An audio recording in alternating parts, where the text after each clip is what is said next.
1958 nang itinatag ang National Aeronautics and Space Administration o mas kilala natin bilang NASA. Itinatag ng dating US President na si Dwight Eisenhower at magmula noon ay umunlad at naging pinakamalaki at pinaka-advanced na space agency sa mundo. Pinag-aaralan nila ang Earth mula sa space at sinusubukang alamin ang maraming misteryo sa solar system at sa buong universe. At kung meron mang makakadiskubre na hindi tayo nag-iisa sa kalawakan ay malamang sila yun. Kaya't ano kayang ebidensya ang meron na sila para masabing posible ang buhay sa kalawakan? Habang maraming reports ng mga UFO sightings at extraterrestrial events pati ng mga physical footages sa buong mundo, ito ang ilang UFO videos at images na NASA mismo ang nakakuha at hindi rin nila ito may paliwanag. July 26, 2005, isang importanteng araw para sa NASA. Ito ang araw kung saan nilaunch nila ang STS-114 Discovery Space Shuttle, ang unang return flight mission mula noong Columbia Disaster STS-107 na nilaunch 2 taon bago ang araw na ito. Ang crew ay nasa space ang halos isang buwan. Dokumentado ang kanilang misyon gamit ang bago at upgraded na ground-based radar system kasama ang state-of-the-art airborne cameras. Ang pinakapakay ng misyon na ito ay magsagawa ng iba't ibang tests at repair techniques at makapagpadala ng equipment at supplies sa International Space Station.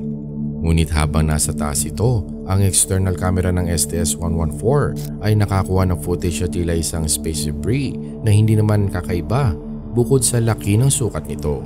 At nabigla ang lahat nang nag-ibang direksyon ng bagay na ito sa tila hindi natural na paraan.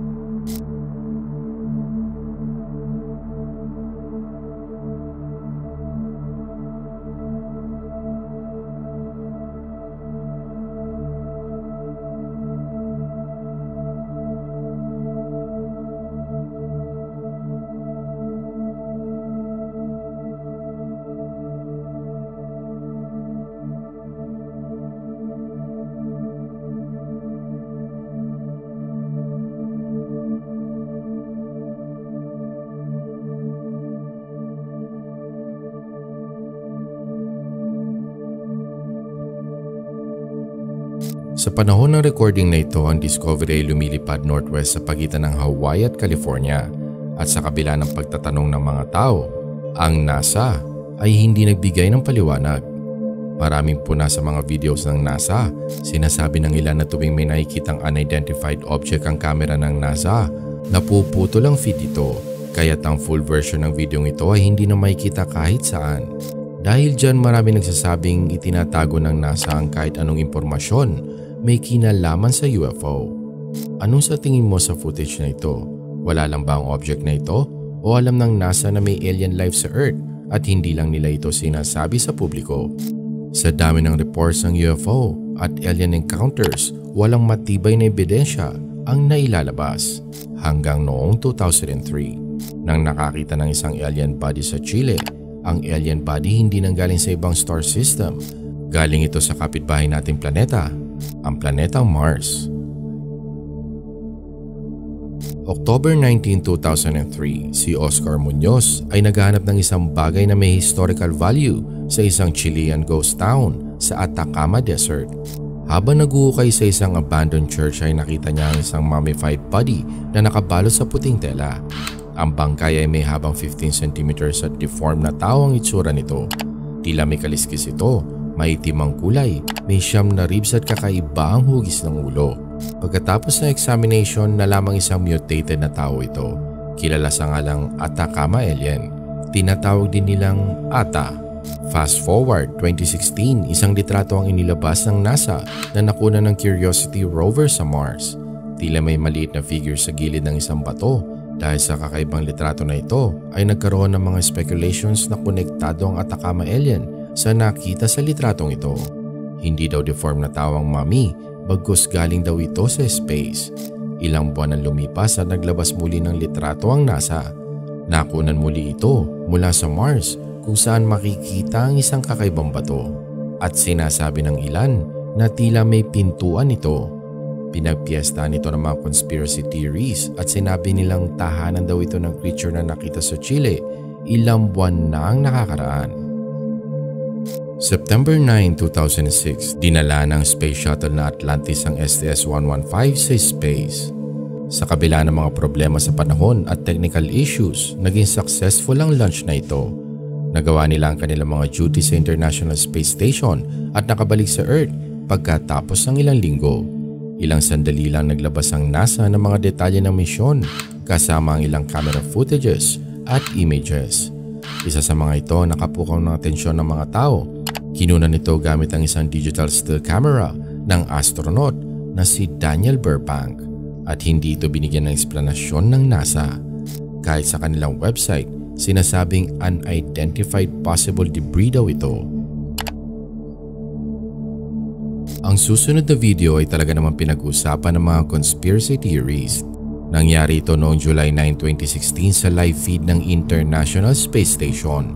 Nakita ng mga nanonood ang isang unidentified object na tila bumababa sa Earth. Pagkatapos ng pangyayaring ito ay pinutol ng NASA ang live feed.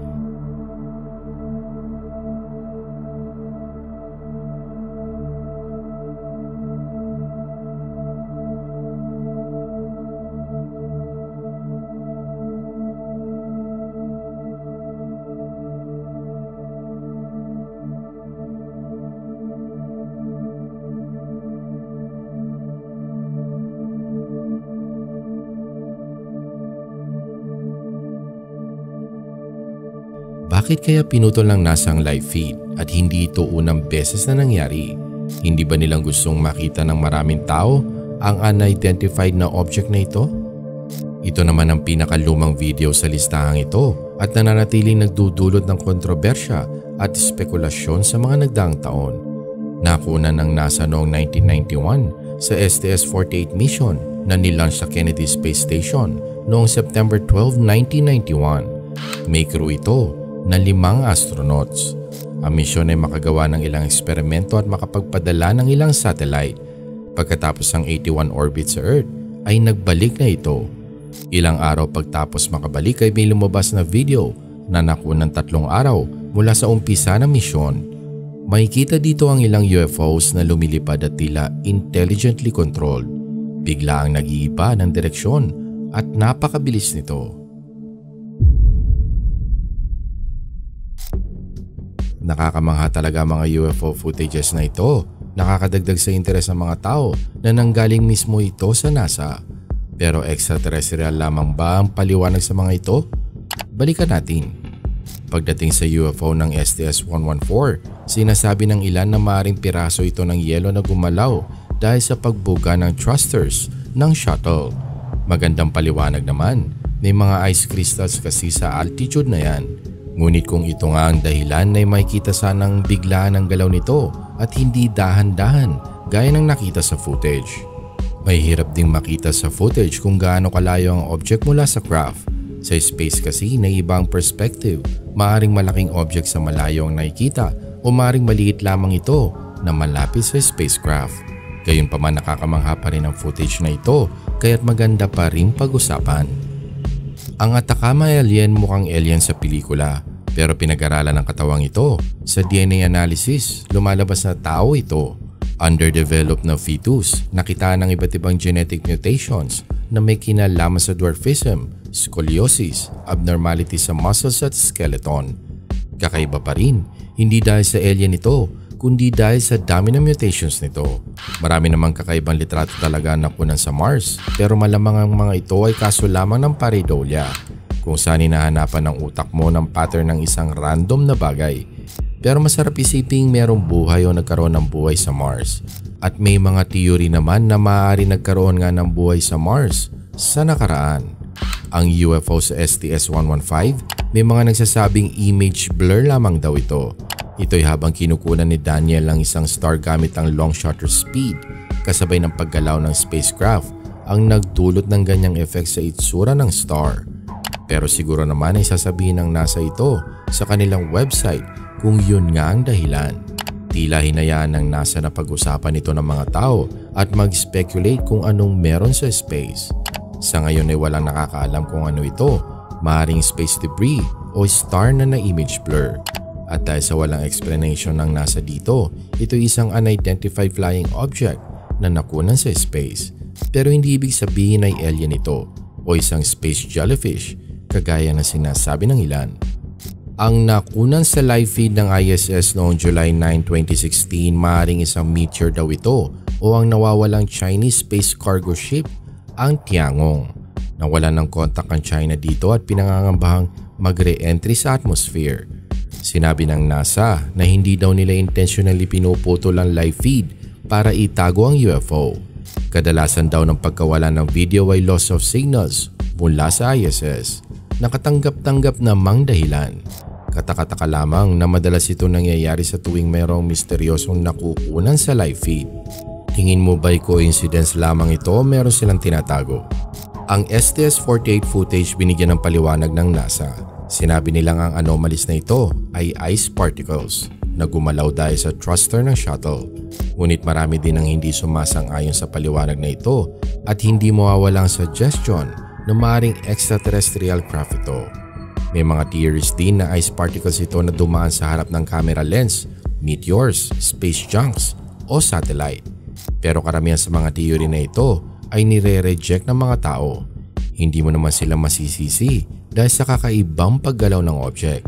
Sinasabi nilang mahirap i-disregard ang extraterrestrial origin dahil sa klase ng paggalaw ng mga objects na ito. At yan ang ilang mga NASA footages na nagdulot ng ilang katanungan at spekulasyon. Ngunit hindi ito para siraan ng NASA. Sila isang magaling na agency at marami nang nagawa sa larangan ng siyensya. Ngunit mahirap alisin sa isipang maaaring marami silang nalalaman na hindi inilalabas sa publiko. Pero ikaw, anong sa tingin mo? Nagustuhan mo ba ang video? Tulungan si Random Pinas sa simpleng pag-comment. Kahit isang emoticon lang, masaya na ako. At syempre, huwag kalimutang mag-like at mag-subscribe sa Random Pinas.